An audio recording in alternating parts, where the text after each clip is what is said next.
75 साल की खातून को 70 साल की उम्र में खामन ने मरते मरते बताया कि जब तुम्हारी उम्र 5 साल थी मैंने तुम्हें अगवा किया था। मुझे माफ कर देना, मैंने तुम्हारे साथ बहुत गलत किया।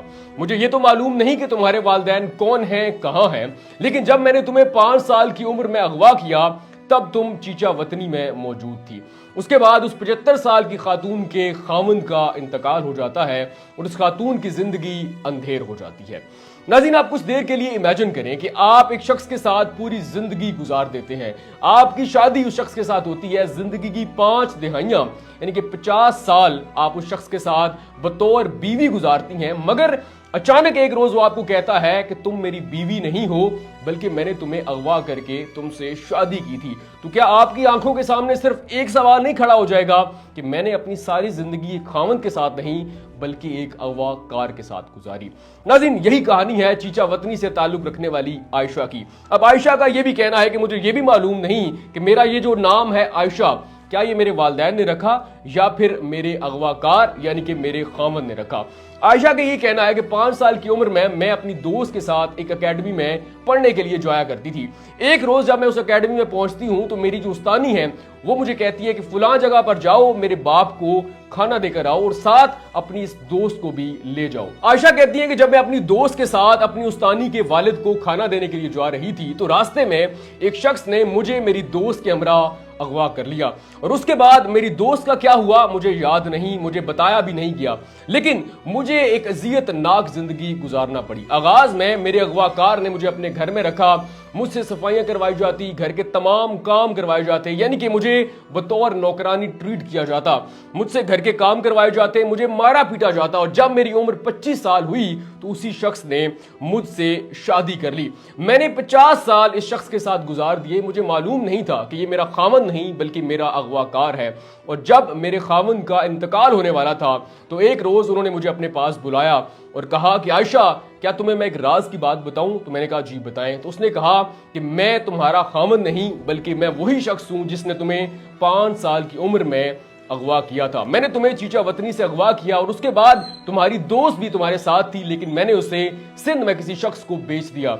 मैं तुम्हें घर लेकर आया, आगाज में तुमसे काम करवाता, तुमसे सफाइयां करवाता और फिर जब तुम्हारी उम्र 25 साल हुई यानी कि जब तुम जवान हुई तो मैंने तुमसे शादी कर ली। मैंने तुम्हारे साथ बहुत गलत किया है, मुझे माफ कर देना। मुझे ये तो मालूम नहीं कि तुम्हारे वालिदैन कौन है, कहां है, लेकिन मैंने तुम्हें चीचा वतनी से अगवा किया था। उसके बाद आयशा के खामन का इंतकाल हो जाता है और आयशा की आंखों के सामने अंधेरा छा जाता है। आयशा अपने शोहर की तदफीन के बाद उसके बताए गए शहर यानी कि चीचा वतनी जाती है। उसके पास सिर्फ एक निशानी होती है कि मेरे वालिदैन कसाब थे, यानी कि शहर के अंदर उनकी गोश्त की दुकान मौजूद थी। इसके अलावा आयशा के पास कुछ भी मालूमात मौजूद नहीं होती कि मेरे वालिदैन कौन है, उनका नाम क्या था, किस जगह रहते हैं, उनकी कास्ट क्या थी।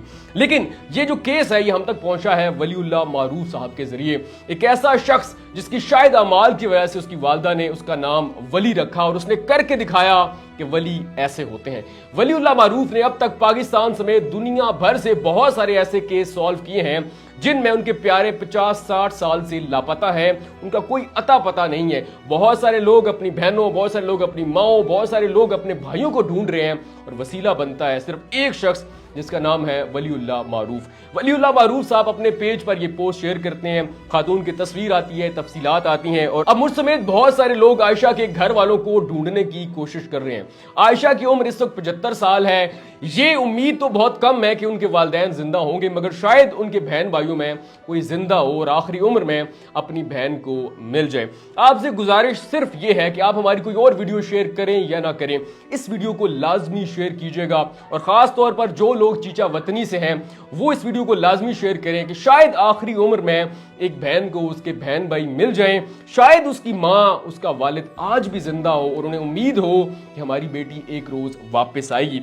अब आयशा के पास सिर्फ 2 निशानियां हैं। पहली निशानी यह है कि उसके वालिदैन कसाब थे, गोश्त की दुकानें थी और दूसरा जो है उस पोस्ट के अंदर ये मेंशन है कि आयशा के जिस्म पर एक निशान मौजूद है। शायद उस निशान को देखकर उसके वालिदैन, उसके अजीजो अकारिब या फिर बहन भाई अपनी बहन को पहचान लें। ये वीडियो करने का मकसद भी यही है कि आप जो है इस वीडियो को लाजमी शेयर करें कि शायद आयशा को न सिर्फ उसके वालिदैन मिल जाएं, उसकी उम्मीद जो है वो लौट आए। और खास तौर पर यह शाउट आउट है वलीउल्लाह मारूफ साहब के लिए कि आप ही असल काम कर रहे हो। सोशल मीडिया का जितना मस्बत इस्तेमाल आप कर रहे हैं शायद ही दुनिया में कोई और शख्स कर रहा हो। तो डिजिटल पाकिस्तान की तरफ से, मेरी तरफ से और मेरे व्यूअर्स की तरफ से आपको एक सल्यूट।